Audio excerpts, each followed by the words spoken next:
بسم اللہ الرحمن الرحیم۔ السلام علیکم۔ ایک دیانتدار سوداگر کا قصہ۔ بہت عرصہ پہلے کی بات ہے کہ شہر میں ایک سوداگر رہتا تھا جس کا نام حمید تھا۔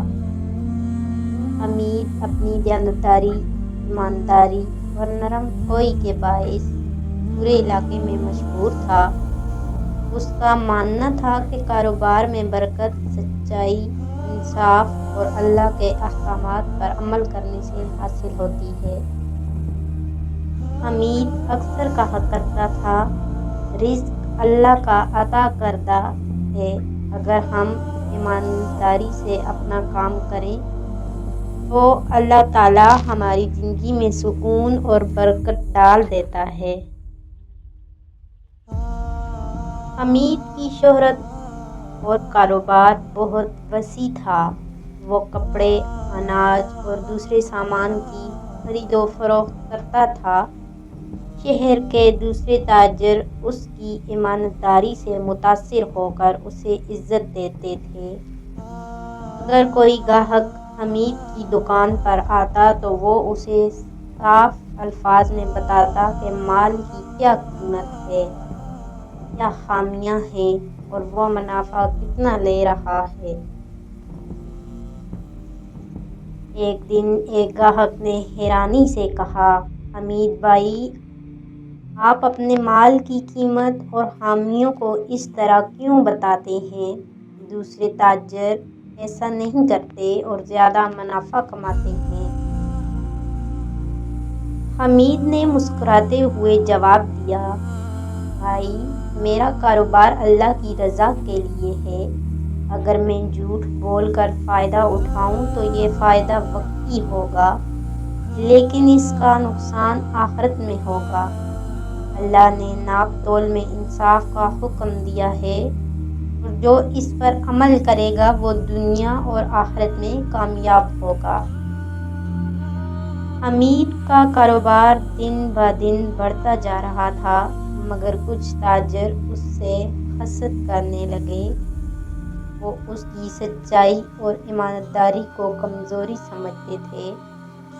انہی تاجروں میں سے ایک کا نام سعید تھا جو بہت لالچی تھا۔ سعید نے حمید کو دھوکہ دینے کا منصوبہ بنایا تاکہ اسے نقصان پہنچا کر خود فائدہ حاصل کرے۔ ایک دن سعید نے حمید کے پاس آ کر کہا، حمید بھائی، میں نے سنا ہے کہ دوسرے شہر میں مال بہت سستا ملتا ہے۔ اگر ہم وہاں سے مال خرید کر واپس لائیں تو بہت زیادہ منافع ہوگا۔ حمید نے سعید کی بات پر سوچا اور کہا، ٹھیک ہے سعید بھائی، لیکن شرط یہ ہے کہ ہم ایمانداری کے ساتھ کاروبار کریں گے۔ دھوکہ دینا یا جھوٹ بولنا میرے اصولوں کے خلاف ہے۔ سعید نے جھوٹا وعدہ کیا اور دونوں نے مل کر سفر کی تیاری شروع کر دی۔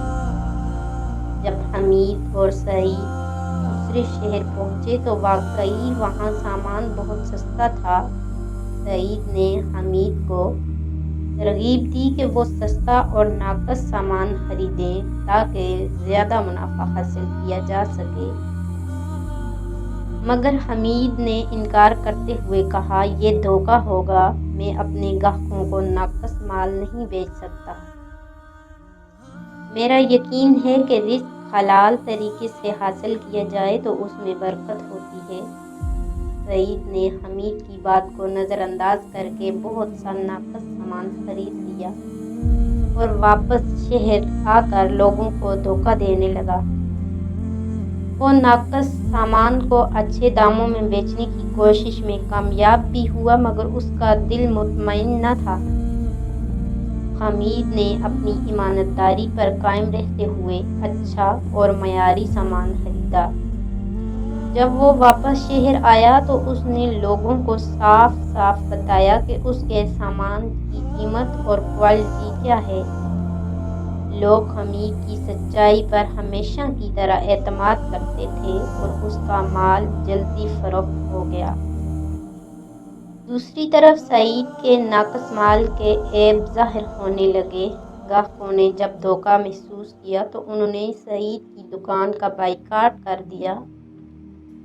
سعید کو بہت بڑا نقصان اٹھانا پڑا۔ چند دن بعد سعید شرمندہ ہو کر حمید کے پاس آیا اور کہا، حمید بھائی، آپ سچ کہتے تھے، جھوٹ اور دھوکہ وقتی فائدہ دے سکتا ہے مگر اس کا انجام برا ہوتا ہے۔ میں نے لالچ میں آ کر غلطی کی اور اللہ کی نافرمانی کی۔ اب میں توبہ کرتا ہوں اور آپ سے معافی مانگتا ہوں۔ حمید نے سعید کو تسلی دی اور کہا، بھائی، اللہ تعالیٰ بہت بڑا مہربان ہے۔ اگر ہم سچی توبہ کریں اور آئندہ ایمانداری سے کام کریں تو اللہ ہماری غلطیاں معاف کر دیتا ہے۔ یاد رکھو، رسول اللہ صلی اللہ علیہ وسلم نے فرمایا، سچا اور دیانتدار تاجر قیامت کے دن انبیاء، صادقین اور شہداء کے ساتھ ہوگا۔ سعید نے اپنی غلطیوں سے سبق سیکھا اور آئندہ کے لیے ایمانداری کے اصول اپنانے کا عہد کیا۔ حمید نے اپنی دیانتداری کے